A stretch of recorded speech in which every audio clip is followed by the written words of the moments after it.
Hey everybody, it's Jim. It's Amadeus. It's Thursday, and he's feeling better, and we couldn't be happier. Amadeus, good to have you back. Glad that you're feeling better. Yeah, it's good to be back, and it's good to be feeling better. The last Yeah, few days have been a bit rough. I would imagine so. I received the annual flu shot, right, and that was yesterday, and this arm is like I can barely pick it up. It's like bonk, wherever they did. It's funny because they said, well, this may hurt a little bit. Well, it didn't hurt, but then as the day went on, you know, the arm became more tender, and you're sitting there going, this is not right. What's happening here? What did they do? So, we'll see how it works out. I'm hoping that it can be used for the rest of the day. My hope is, Yeah, and that was a big thing with the COVID shot. It would put like Mhm. you couldn't use your arm for the next 48 hours. Right. It's like, okay, well, that's good, I guess. I, one thing for another is to trade off a sore arm for, a virus. No, I'll take the sore arm. It's So doing something at least. yeah, it is absolutely. Hey, you know, there's not a lot of big time soccer talk at this time, is there? Am I missing something? I mean, pretty much everything is kind of like. I mean, there's things to talk about. Don't get me wrong. I'm just saying it's not as busy as it normally is. Is that a fair assessment? Yeah, I would definitely say that this is obviously, the slower times. It's going to be a little hectic because there's only like 5 matches or so, 5 or less matches left in each league. So Hmm.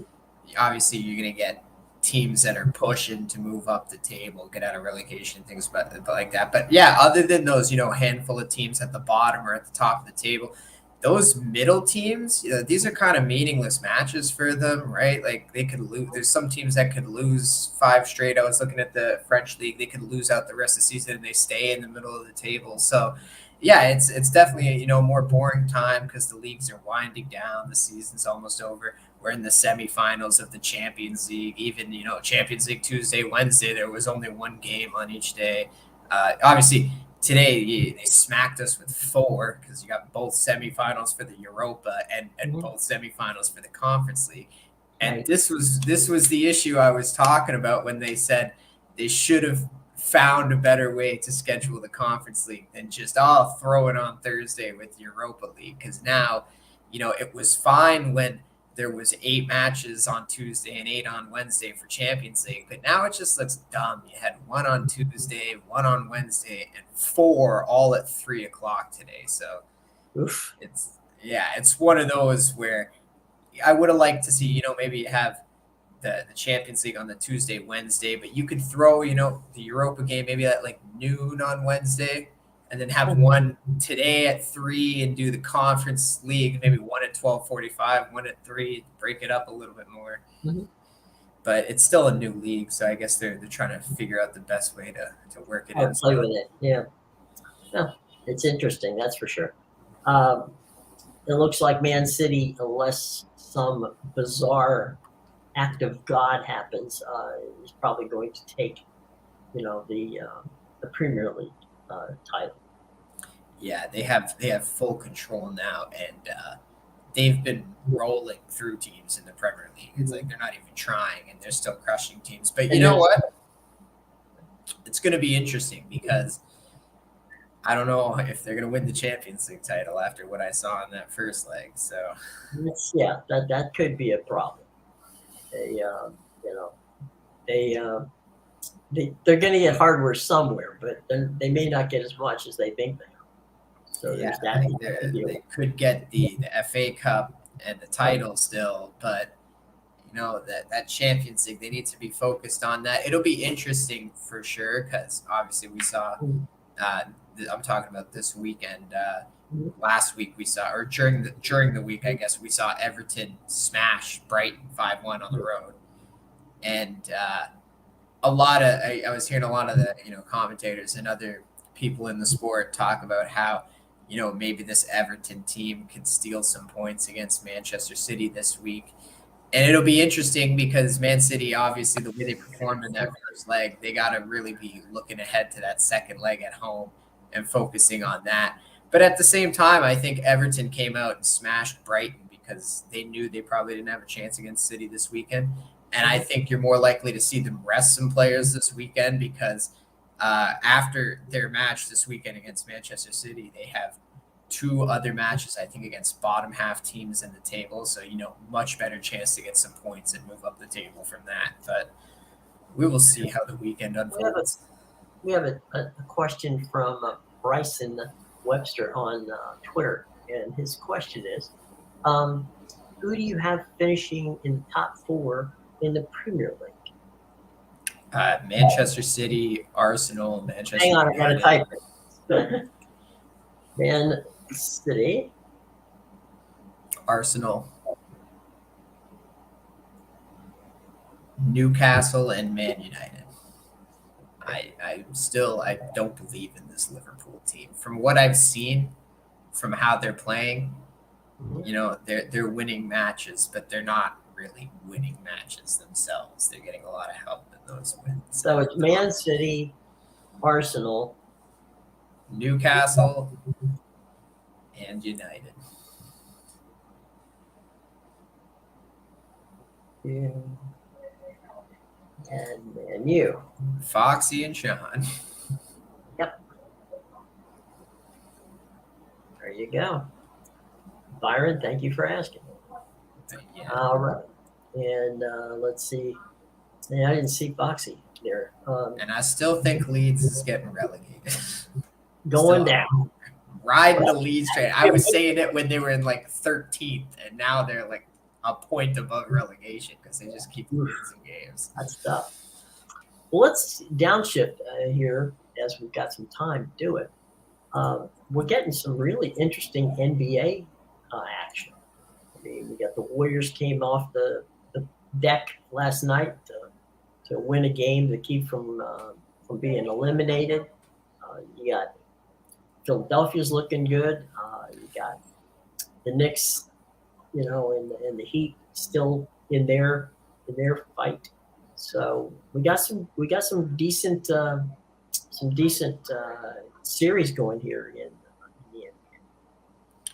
Yeah, the Warriors, I think we all knew they were going to win at home last night. And frankly, I think the series is probably going 7 games. Mm-hmm. It's going to help a bit now that, Anthony Davis got that head injury. So that's going to probably benefit the Warriors in the next game.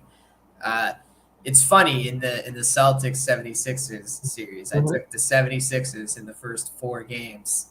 And then I wasn't sure on the last one, and that was the one they decided to show up in a big way because they didn't look great in the 2 home games. I know that they won one of them in overtime by 1 point, but they blew a 20-point lead in that game, and it was just pathetic to watch. So of course, in Game 5, the one day I stay off them, they come out and just they come screaming from the start.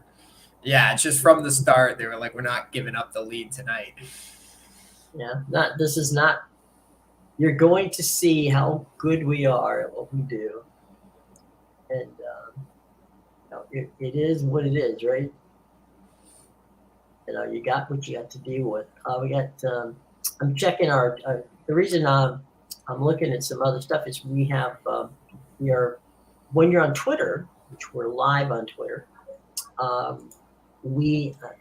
they don't integrate the Twitter questions into our feeds. So we have to look over on Twitter to make sure that, somebody's paying attention to what's going on here. And I think we definitely have someone asking, is PSG a lock for the French league? Is PSG a lock for the French league? Let me just take a. I don't know that they're a lock, but I just need to check the standings standings quick. I forget how big their lead is. Yeah, so they've got about a 6-point lead with Yeah, 4 and matches to they don't go. have many games left to play either. Yeah, you know what? I really think I would probably say they're a lock at this point. That PSG, when they beat Lens in that one match a few weeks ago, Yeah. 3-1, that was pretty much for the title there. That was Lens' chance to get within 3 points. They blew it, and now PSG still has complete control of the title. I would say Lens I did look at the schedule because I wanted to see who was going to get the second Champions League spot, Lens or Marseille. And obviously, Lens beat Marseille this past weekend. So now they have the 2-point lead and are in second place. And looking at their schedule, they're probably going to win their last 4 matches. They're not playing good teams. So I would say even if you tacked those 12 points on, that gives them 84. PSG needs 2 wins and a draw in their last 2 matches to secure the title. They're playing Ajaccio at home, so that's a win. They go on the road to play Auxerre. That's a win. They play Clermont Foot at home. That's a win. And they play Strasbourg on the road, which might be a draw, but realistically, they could win all 4 of those matches. Mm-hmm. So there you go. All right. We had a situation. I watched the Orioles and the Rays play this week. 3 games. That's another one. The Rays lose 6 games all year, and then they lose the 3 games I take them in. They lost 2 out of 3 to the Orioles, and now they're going to New York. I'll tell you what, those were, as crazy as it sounds, those were good games. They just played, both teams played solid ball. They didn't screw up. They didn't, make mistakes. They just played straight up good baseball. And both teams had good pitching. And those games were over. Yeah. Those games were over, inside 3 hours and very entertaining. I mean, that was good baseball. I mean, yeah. Now, I think that was it was a shock that the Orioles pitched so well. But yeah, as you said, the pitching was great in that entire series. And the funny thing is, it was one of those things where other than Randy Arozarena, you didn't know who any of these players. It was basically, you had to have a scorecard to pay attention to who these guys were. But it absolutely was entertaining. And, I know that tonight on Major League Baseball Network, MLB Network, they'll have the Yankees and the Rays playing each other in the Bronx. It's a sunny day here. It was a little overcast earlier, but I do think that they'll get that baseball game in tonight in the Bronx. But it'll be a 4-game series. The funny thing is, the Rays and the Yankees don't like each other, and the Rays have a problem also, by the way, with the Red Sox. And it goes back to Joe Madden, and there's been some beanball wars, and earlier last weekend when the Yankees were in Tampa Bay to play in St. Pete to play the Trop, they plunked a Arozarena a couple of times, and it was one of those things where they say, well, no, we didn't mean to do it, but it was duly noted, I guess would be the best way to put it. And so now it's one of those, okay, yeah, we remember what happened. So it'll be fun to see how that works out. I think there's supposedly a lot of good baseball coming up on this weekend. So we'll see how that works out. But yeah, well, I think you're starting to see the true colors with the Tampa Bay Rays a bit because, as good as they've been all year, they only have 9 losses. 5 of those losses have been to division opponents. They had 2 against the Orioles. They had 2 against the Blue Jays, which ended their chance to break the season start record. And they had 1 loss against the Yankees. So, and now, they play another series against the Yankees this weekend. So we'll see how they shape up. But more than half their losses have come against division opponents. So I think we still need to watch. Obviously, don't know if that speaks more to the Rays have been overachieving a bit, or just that's how good the AL East is, because the I AL think East it's a is little of very both. good. Yeah. Yeah. Yeah, because then you look at the AL Central and you have almost every team besides the Twins under 500. Right. You're like, oh, thanks. That's really wonderful. Yeah. The White Sox are playing the way they should have played last year with their pitching. There's if you're a Jays fan, this is going to be a very interesting weekend. Atlanta's in town, and they've got some good pitching. So we'll see how that bears out, because we all know Toronto can hit. So let's see how that one works out. And they can't pitch. Well, there's that. Yeah. They can pitch when they want to, apparently. Right. The other interesting matchup for those who don't mind staying up later to watch the games, San Diego and the Dodgers playing each other at Chavez Ravine for the weekend. And They just played each other, didn't they? Yeah, last weekend. Yeah. I gotta say, I mean, personally, that's going to be crazy, because the Giants and the Dodgers are rivals, but San Diego's coming up and tweaking the Dodgers and getting them angry, and so there's a little bit of kind of like a little brother mentality there, right? I was going to say San Diego's like what, the Michigan State? Yeah, exactly. That's a good point. Good way of putting it. Michigan State. They are Michigan. LA's Michigan. Right. They're kind of like, look, the Giants have been our like Ohio State has been our rivals for a long time. You guys, you're just new to this game. Don't be tweaking us back. But at the end of the day, I mean, the amount of money that the Padres have invested in that team, I'm curious. It's early, but if the Padres aren't playing well, or let's at the trade deadline, do you trade Juan Soto?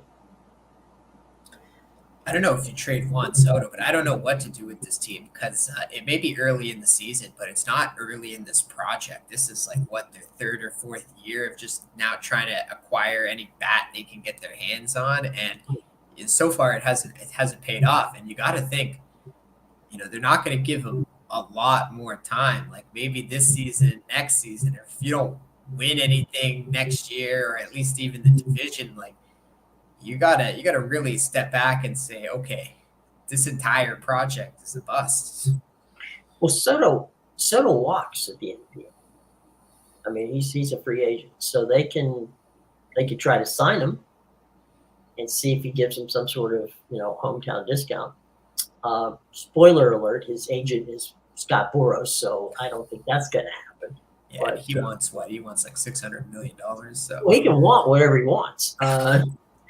Getting it is going to be the problem. I mean, Juan Soto for some reason left the Nationals and forgot to take his bat with him. I know he made such a big deal about, I'm the best and I need to be paid the highest, like way more than everybody else. Okay, so the Nationals get rid of you and you've done nothing since then. The Nationals had come to a point where their star players were going to want more money than they were going to be willing to pay, and the fans and what they did for the fans is they said, look, we're going to tell you, we're not going to lie to you, we're going to tell you what we offer these people. They offered Juan Soto what they felt was a fair offer, which basically was Bryce Harper's contract. And he said, thanks, but no thanks. And they said, okay, we're not going to be able to sign you. So we're going to send you off to San Diego, and San Diego is going to send us, pretty much 2 or 3 of their better players for the minor leagues. And they did that the year before when they sent Scherzer and Trey Turner to the Dodgers to get their top pitching prospect and their top catching prospect. Now, they don't get that if Trey Turner doesn't go. If they just send Scherzer, that's not going to get it. But they got it with Turner and Scherzer. So, at the end of the day, if you're the Padres, what's Juan Soto? If Juan Soto's at 245, and has got like 19 home runs, and you're 8 or 9 games out of the playoff spot, what do you do? I mean, theoretically, he could catch fire and carry you through the World Series, but also, he's gone at the end of the season. You may or may not have what you need to be, contender at that point. Yeah, and you got to think if he continues playing the way he is and gets to that point where close to the trade deadline, he's batting 245. You got to think there's going to be a lot of value lost on that because teams are obviously going to know, this is a guy who's a $600 million guy, and he's he has that potential. Yeah, he definitely has the potential, but the point is by then, teams are going to say, well, he's not performing. He hasn't performed since he got to your team, and we know he's walking at the end of the year. So right. you take what he give you, or you're going to lose him anyway unless you shell out the cash that he wants. Right. He's a rental, and what are you going to pay rentals, right? At this point. But at the same time, as you said, he's playing like he forgot how to play the sport. I don't think he realizes he's got it. He made such a big stink at the Nationals about the contract that he wanted. You have to show us the same way Judge, had the season of a lifetime last year. You have to prove to me you're worth $500 million, and someone will give it to you. But go out there and prove it. Well, I remember when Bryce signed with the Phillies. And he had that tweet out about don't look now, but here comes Mike Trout, and evidently Mike didn't get the memo because he signed a $500 million contract with the Angels, and so that's another one. You got Shohei Ohtani, who is the freak, and he's a free agent. The Angels. I mean, and who has the money to pay his contract and has the GM that recruited him from Japan? That would be the Mets, I believe. Yes. So the Angels. I mean, unless Ohtani really wants to stay in LA, he's happy. I know he's happy with the Angels. And I noticed they do a lot of promotional stuff around him. Like they really made him the face of the organization, trying to shift it a bit from Trout. Well, the other thing too is in Southern California, it's a very high Asian population. So yeah, BC's the same way. So absolutely, I would think if he's happy there, he might stay for a discount. He might. I mean, and there's. And the good news for the Angels is that Scott Boras is his agent, so there's that. But I think that you want to be able to get Ohtani, but Ohtani on the open market, good Lord, I have no idea what that would be like. You'd have to if you're trading for Ohtani, you'd have to trade half your farm system to get him. So I mean, think about it. You're getting a pitcher and a hitter, and a guy capable of stealing 25, 30 bases. Yeah, so, and that's the thing is there's not a lot of precedent behind it either, unless you go back like 100 years to the guys who were hitting and pitching 9 innings. Yeah, I mean, it's like okay. You got a guy who can throw, fastballs in the, in mid 90s and touch 100 from time to time. And oh, by the way, then hit that ball, that somebody else is pitching at 85, 95 miles an hour and wreck it over the fence. So, yeah, I mean, I know that Artie Moreno would love to keep Shohei Ohtani. But I think, honestly, I do believe if they are playoff contenders, I think they'll keep him just to try to make it go. And they got Rendon, who has the potential to really be a solid superstar. I mean, I saw Anthony, play baseball quite a bit, and he was a fantastic, not just fielder but also hitter. And he lost his ability to somehow find the bat. And he also has had problems, you know, problems with injuries. So if you could get Anthony Rendon healthy and hitting, and get Trout on, I mean, it's always been the same old for the Angels. It's pitching. Not that they can't score runs, but pitching is a problem. The way that the A's are playing, which they're not this year, they just decided to mail it in. If you can get it, Texas is a problem, and Houston is always a problem. So getting, and then see how I almost forgot the Seattle Mariners. They're playing well. So I mean, you're in a division with people who can play baseball, and that's a problem if you're the Angels and you're not playing baseball. So they're going to have to be very careful how they handle it, because again, the one guy who can help you is the one guy who you can get the most for, and the Shohei Ohtani. And I can't even begin to think what that kind of trade would be worth, and to whom that trade would happen if they went that route. But I think they want to be there in the hunt, because Mike Trout's never played in a playoff, so we'll have to see. But yeah, so that's another interesting point I think you make about the playoff contention, because so here's a wrench for you. Let's say Ohtani is happy in LA, but we get to the end of the season, the Angels miss the playoffs again, and they weren't even like close to a wild card. Let's say they were like 7 or 8 games out or something like that. Right. The last few seasons you had injuries and, your star player being out as excuses. But what excuses do you have this year? So as happy as here's the wrench. As happy as Ohtani is in LA, living there, being there, playing there, does he consider a move because the Angels have failed to make the playoffs in past years, and even the one year they're at their best, they missed the playoffs? How does that affect his decision? Mark this number down. Okay. 310-774-2100. That is the Dodgers phone line in Los Angeles. Okay. Andrew Friedman will pick up the phone and be more than happy to say, Shohei, we're 22 miles up the I-5 from Anaheim, and we do win. So if you would like to come, we would love to have you. And as a matter of fact, that would be. We'll send Clayton Kershaw down to pick you up, and Freddie Freeman.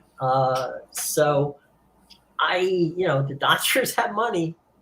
That would actually be a great pitch. Just, hey, we're 20 miles up the street and we win games. Mm-hmm. Why don't you come give us a visit? Come up to Chavez Ravine, baby. Come up and watch. They can take those signs from Anaheim and put them in Chavez Ravine just as easy. And there's actually up in it's actually a little more than 20 some miles, but it's not that much. So you're figuring, okay, I've got that, plus I can take you to any number of outstanding, Asian neighborhoods in Los Angeles where, he would be like a god. So I do believe Shohei Ohtani has to be in a major market. He has to. Because give Vancouver a team, bring them to BC. Yeah, Seattle. I don't know if Seattle would work for him, but it might. Vancouver, yeah, 100%. Vancouver's an international city. There'd be no problem there. I know that the New York thing, right? There's been a ton of Asian players who played well in the New York market.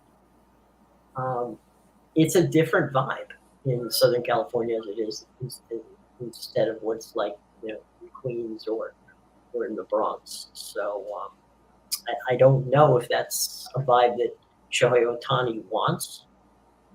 Look, he's going to get what we call in the business generational cash, meaning his family and his family are going to be taken care of. So that's not a problem. Money will not be an issue. It's what you want to do and where you want to be. and I've always taken um, uh, the the, the answer that was given by Alex Rodriguez when A-Rod had signed that deal with Texas, and he realized that that he signed a great deal for him, but it was such a bad deal for the team that they couldn't put players around him to make them a competitor. And he said if he had to do it again, he would take less money, but play with the Mets or play with a team that at the time he could have, potentially, won titles with. Because playing, he loved playing with the Yankees because at that point, the Yankees were good, and he could play and win. Um, if you're playing and you're winning but not winning enough to get you to the playoffs or even get you any of that stuff. So all that's fun unless unless you're playing for a ring. What's all that money and all that time? You're just wasting your career. I mean, you got to feel that way for Trout. I mean, how many good years does Trout have left? Yeah, and that's something I think a lot of players don't think of. Some of these players are so focused on the money, and again, that might be an age thing because you tend to make worse decisions when you're in your younger ages, and then you reflect back on it 10 years later, and you're like, maybe I could have won a ring if I took less money. So, yeah, I think that's definitely some. I'm not saying all of them do because there are some guys that some of these young star players that they want to win, so they take less money or they do what they need to do to be on a good team. But yeah, there's some guys that are just so focused on the money and the contract, and then they finally get everything they want, and the team goes, it's like a football team goes 2-12 because now there's no money to pay anybody else. What do you want? Well, Got what you want. Right, exactly. I think what we see that more often where players in the NBA will realize, okay, I don't have to have a max contract. I'll take a below max contract and I'll go play, I'll go win a title with the Warriors, right? And then I'll get my ring and then I'll go cash in somewhere else. And, the Lakers have seen that happen recently. The Warriors have seen it with KD, going out there and winning his ring and then going to Brooklyn thinking he was going to win something there. Nope. But yeah, you see a lot more movement from players in the NBA to go out there and do well. Kevin Durant is actually, I think it's a great example because he tried so hard to force his way out of Brooklyn because he didn't want to be there, and he wanted to go win another championship with more star players. But I don't think he even realized by forcing your way out of Brooklyn, Phoenix had to sell the farm to get you. Right. And now you might have this superstar starting lineup, but you have nobody to come in. And unless you're going to play 48 minutes a night, you're not going to win a championship with a thin bench like that. Well, I mean, if you look at it, that's LeBron went to Miami. When he went to Miami, he had Chris Bosh and he had who came with him, and then they had Dwayne Wade. Well, then they had a bench of 6 guys named Mo. I mean, it was just like, who's on the floor with you, right? And they tried to get complementary players, and that was where Pat Riley was so good at, and Eric Spoelstra did a masterful job of coaching. But, they lost 2 titles to Pop and the San Antonio Spurs. So who, are the epitome, a word, I should say, the epitome of team basketball. So at that point, I think that was something that we saw. But, you're right. We have players who will go and play with Chris, Paul in Phoenix, and they'll try to get to LeBron in Los Angeles, and some of these people, some of these superstars don't mesh well. Yeah, some of them with everybody.